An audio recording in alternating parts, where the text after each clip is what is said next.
Ever wonder what it really takes to stay grounded in high stakes moments when the pressure is sky high and there is no room for error? Here's the truth. Most people think success is about adrenaline. It's about pushing harder. It's about the hype. It's about getting yourself pumped up.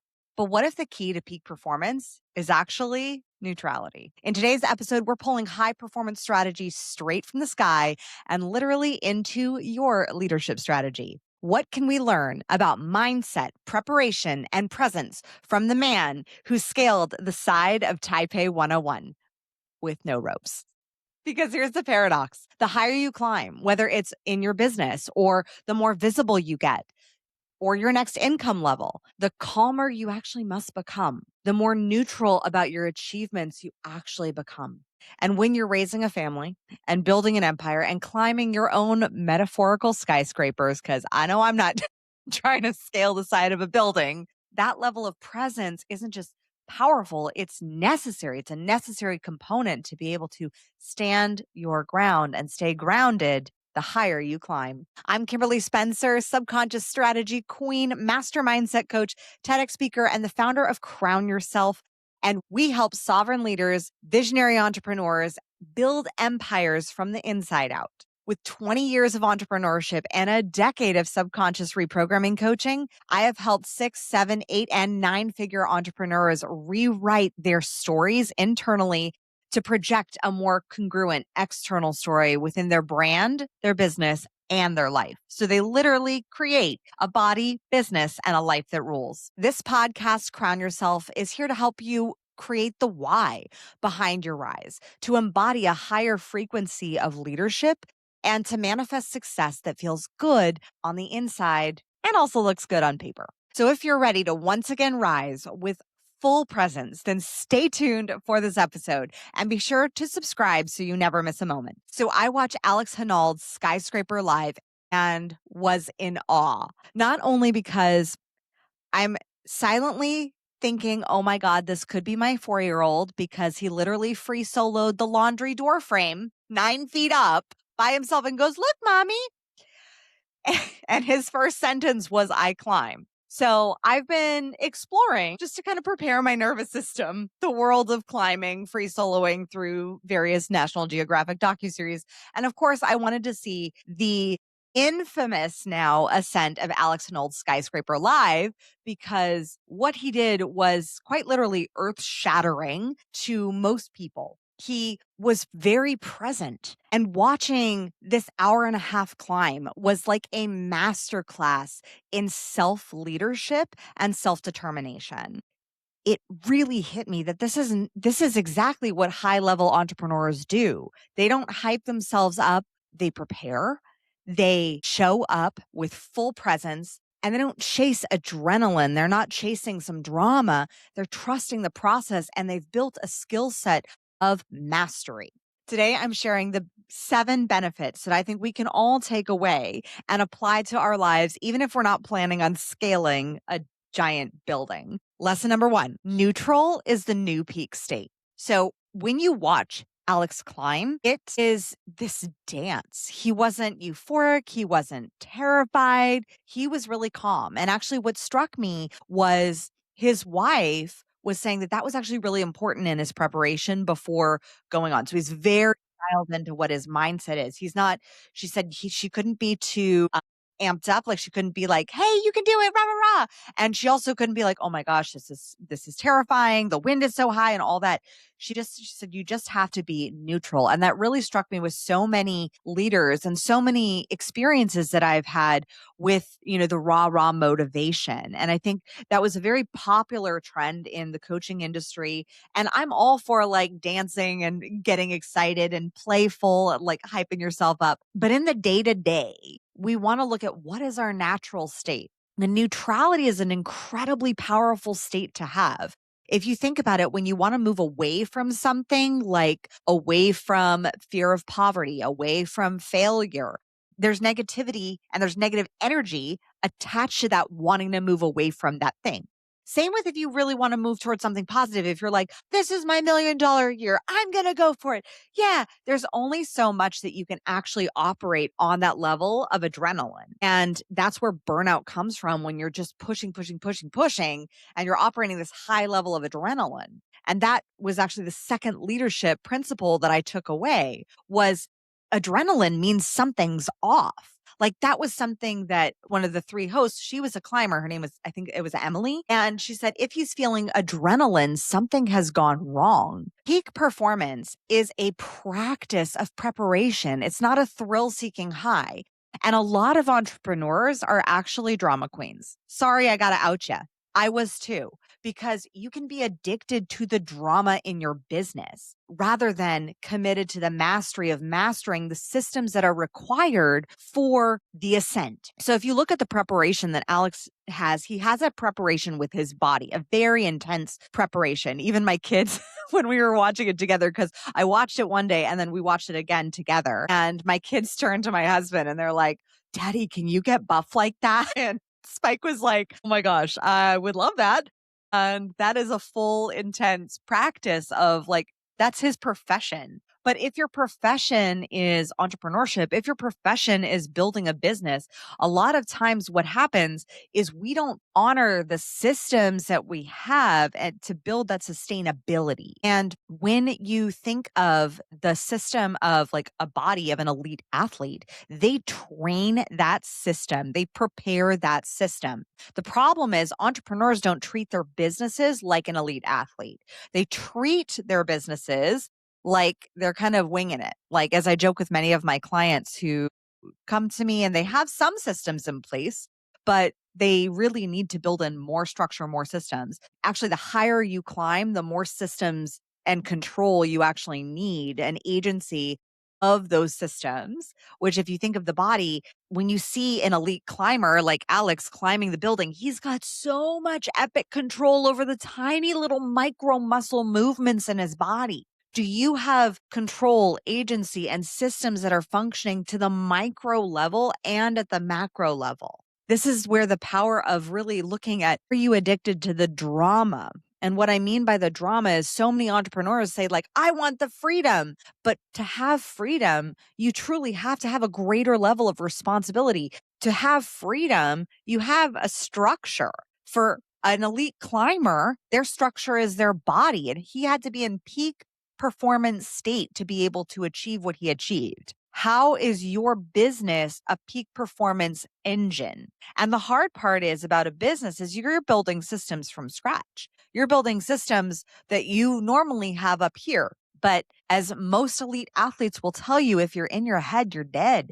Like that is like if you're thinking about that next thing that you need to be doing and it's not embodied to the level of you've practiced it, it's just something that you do, then that is where your level of mastery and the gap between mastery has to be. Number 3, your brain can't arrive before your body. When the brain rushes ahead of the body, that's where fear lives, but that's also where pride lives. And we've all heard the saying, pride comes before the fall. So often, sometimes when we think, oh, we're all good, and the brain arrives, but we haven't actually physically gotten to the actual location of our destination. Like we think we're on track for your highest revenue year or your highest revenue month, but you haven't actually checked to see that you may be on track, but you haven't actually arrived there. You haven't actually hit that goal. So often that can cause future tripping and a sense of pride that creates the fall. And thank God that didn't happen on the show. But presence is rooted in what's happening now, not in all the what ifs.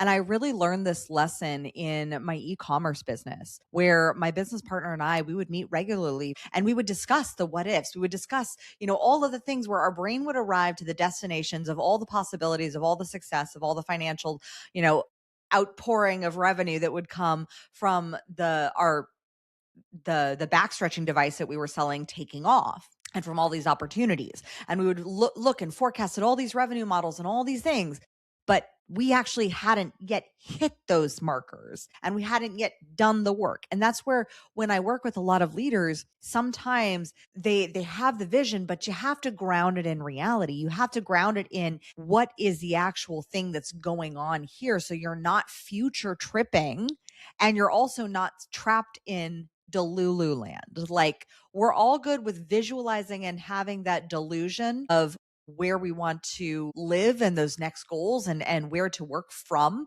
because a goal is a destination to work from, not something to work toward. However, when you are actually not checking back to where you physically are and you're not in a feedback loop back to where you presently are, that's where challenges come into play. And we can start to build up pride thinking, oh, well, we're here when we're actually back here.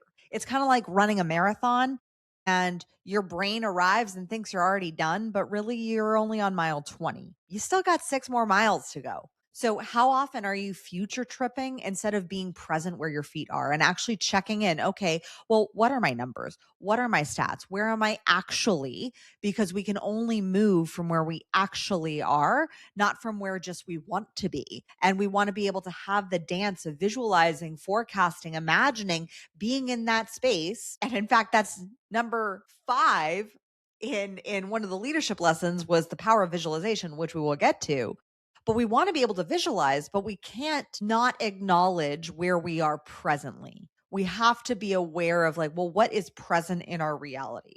What is present in our circumstances?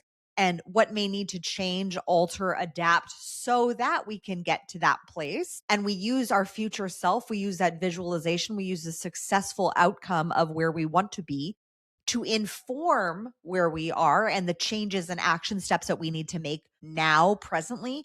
But we have to also know where we're at.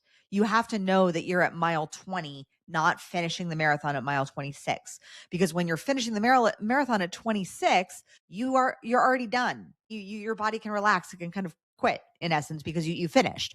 But really, if you're only at mile 20, then you're letting your body quit before you actually finish the marathon. So you don't want your brain to arrive before your body does. Number 4, preparation takes time. And those big goals, those big dreams that you have, they take time. I think in the past decade of online entrepreneurship, we have seen those fast, basically burn bright car crashes of internet marketing, of saying, oh, make $5 million in 10 seconds. And by like sitting on your toilet and doing nothing. No. But if you want to achieve true greatness in anything, true mastery at anything, you don't wing it. You train, you rehearse, you visualize, you prepare. The thing that astounded me with Alex Ascent of Taipei 101 was that it was about 12 years that he's wanted to climb this building. That's over a decade.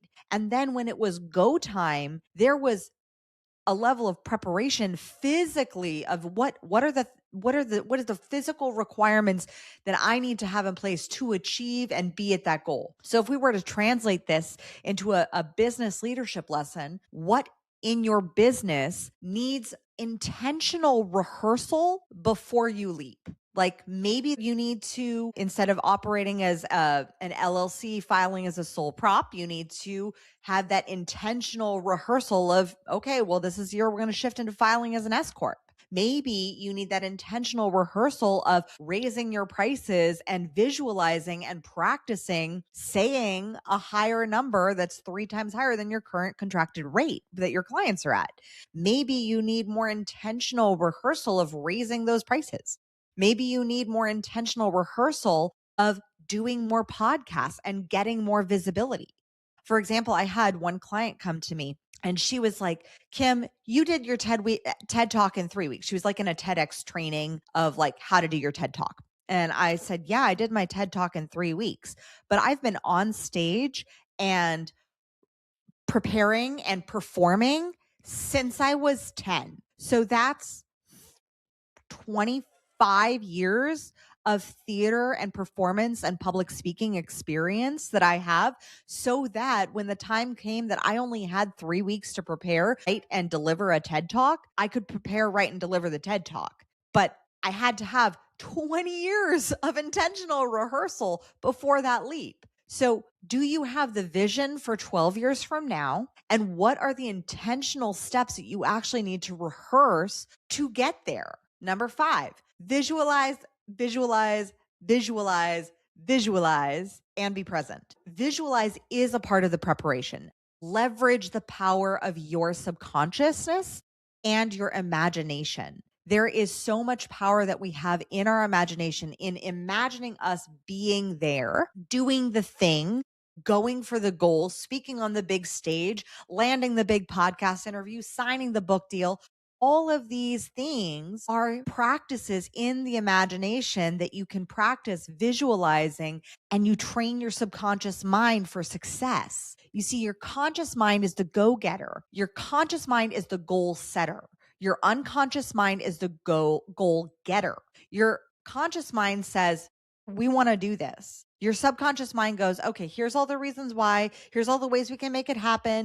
And your conscious mind literally does not have any morality as far as like, is this a good idea? Is this a bad idea? It just is like, okay, you said to do this thing. I'm going to go do this. Okay, I'm doing that. And so it's going to go after, it's going to make those connections. That's why when a client of mine texted me the other day and was like, oh, I got a breakthrough from like right after our session reading like a fiction book.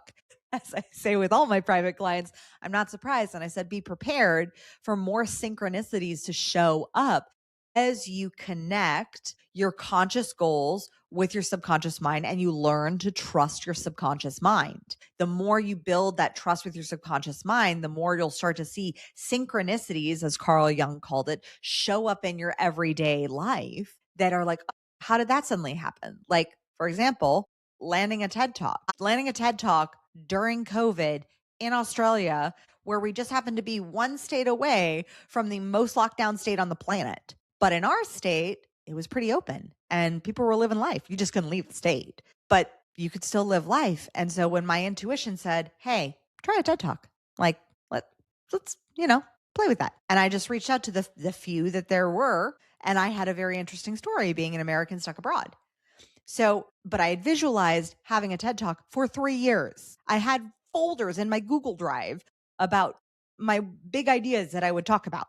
So there was a visualization and there was an action step of preparation. So that was one of the biggest things that I took away from Alex Honnold's Ascent of Taipei 101 was in the power of visualization and how much he had actually visualized repeatedly, consistently the successful outcome. Because when you visualize, you're also visualizing about like, what are the potential problems? You're also emotionally, like this was the biggest takeaway. You also emotionally experience the fears, the feelings of what could be that thing. And so when you actually experience it in real life, it's not as scary because you've already done it 15 million times in your head. Lesson number 6. Is he crazy? The misunderstood risk of being a visionary. People will not get your vision. Most people in this world have no desire to scale a giant 1800 foot building. However, when I saw Alex Honnold scaling Taipei 101, I felt something so powerful in me of like, I get it. I totally get it. And the only people will get it who like don't fully think that you're crazy are the ones who choose to risk. Now, do I want to take the same risk that he's taking? Absolutely not. Absolutely not. But when you have dared to risk, when you've dared to have courage, sovereign leadership will always look crazy to the uninitiated. The initiation is an act of courage. You have to dare to do the thing. You have to dare to put yourself out there. You have to dare to build the business, to scale it. You have to dare to go beyond what you were trained your generationally is the financial circumstances of your family. You have to dare to start the business. You have to dare to run the marathon or 50. You have to dare and try. And there's a level of courage that comes with it. And we all enjoyed watching the courage. But there are some that we're watching that were like, oh my God, this is crazy. I'm just watching for, Schadenfreude belief systems. And then there's those who watch it and they're like, oh my gosh, I want just a taste of that courage. I want to witness that courage. And that was something that I loved him saying about his kids, because that brings me to number 7. Purpose doesn't diminish with parenthood. I think that one of the greatest statements that he said was, he was like, well, I didn't want to die before having kids and I don't want to die after having kids. And yeah, there's like an extra desire not to die when you have kids, but there is a deepening of the why. Your kids seeing you go for your dreams is something that is lived. Your kids don't need you to play small. They need you to commit and prepare and go after what matters and be present with them and engage with them in the experience. I remember when my first solo book came out, the day it came out, my son was holding his copy, my little 3-year-old at the time, and he was going around to the coffee shop saying, Mommy's book, because that was my risk. That was my big dream, was to write and become a solo best-selling author. Not to scale a big giant business, solo best-selling author. A little different, but a little different in the size of like risk of death, risk of judgment and rejection. But at the same time, I was so excited to have my kids be there to witness that experience. And there's something so valuable when your kids see you actually go for it. And I think that that's something that a lot of people will discount in parenthood. And there's a lot of judgment, especially for moms in the mommy groups of like, oh, you're working too much. I know you're not working at all. I know you're a stay at home mom. I know you're a working mom. And how do you work as a mom? Do you take your kids to daycare? Do you have a sitter? Do you have like, there's so much judgment. And there's no right way. I truly believe that your kids chose you and that your kids chose you to come into this world for you to be their stewards and their guides for their growth. And that you will gain exactly what you need to gain, and that they will gain exactly what they need to gain to support their next level of life and their growth and throughout their lifetime. But your kids don't need to see you stay small and play it safe just because you're a parent. In fact, quite the opposite. Like if you're out there telling your kids, you can do anything you want to do, you can be anything you want to be, you can achieve these big goals, but you're not, you gotta, kids will model what you do, not what you say. They model who you are. So be the parent, dare to be the parent who does the courageous thing, who puts themselves out there, who tries for something new, who goes for it. They need to see you commit and prepare and go after what matters for you, which also includes them. It does not alienate your kids from the vision. I'm not about the style of parenting of like, I'm going to go do this and the kids are over here and you're not present for both. I think you can integrate both because both are part of your purpose. If being a parent is part of your dharma in this lifetime, that is powerful and can be integrated with the other pieces of your dharma of your life's purpose work to put it forth in the world.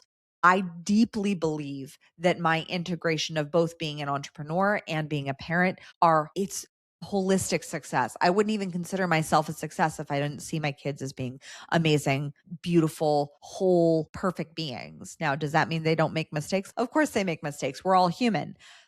And they also have a purpose in this world. They also have a great purpose. And it's maybe not mine. It's maybe not even similar to mine. They may have something completely different.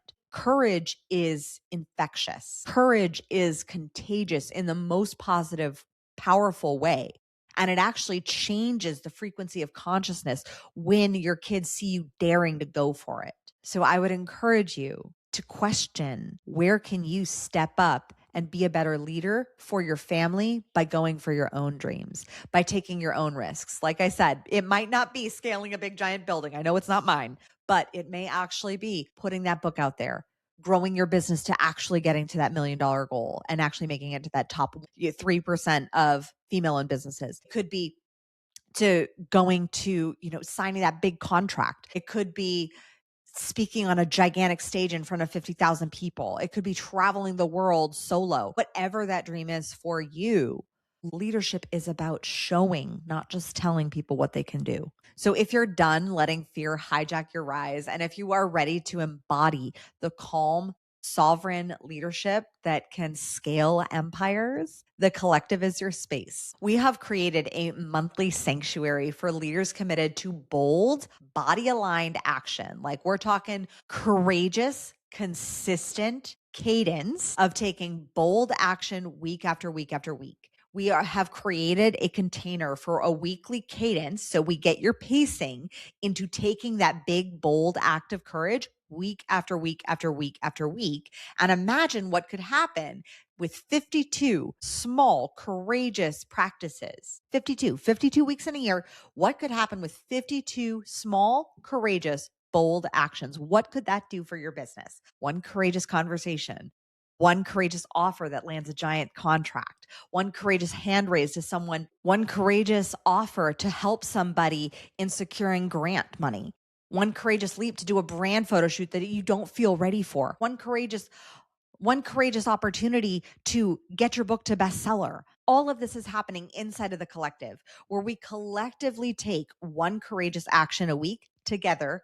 as a rising tide lifts all boats. So click the link below if you're like, yes, Queen, I want a coaching container where I can grow week after week with a community who are doing bold, courageous actions. Like I said, it may not be scaling a big giant building, but you may be scaling your company. You may be facing the scale and toning up your body. I know that's mine. You may be facing your partner and choosing to have those courageous conversations to have a more intimate, loving relationship. That is what's happening inside of the collective. If you love this podcast episode, first and foremost, I highly recommend go and watch Skyscraper live. Go and watch it, absorb it, and just be there in it and allow yourself to breathe through it. Like there are some pretty harrowing moments of like hanging off backwards the side of a building with no hands, but there are some pretty harrowing moments, and the lessons of leadership, I want to know what you take from it. So let's make this a discussion. And if you've watched Skyscraper live, click down below, leave a comment and tell me, what was your leadership takeaway? What was your big breakthrough? What can you take from seeing someone ascend and achieve a decade-long plus goal? And how can you apply it to your life, to going for those goals, to going for those big dreams, and to preparing for the things that you have been placed with as stewards, those desires on your heart that you have been called to steward into this world and to be that inspiration for others. As always, my fellow sovereigns, own your throne, mind your business, because your reign is now.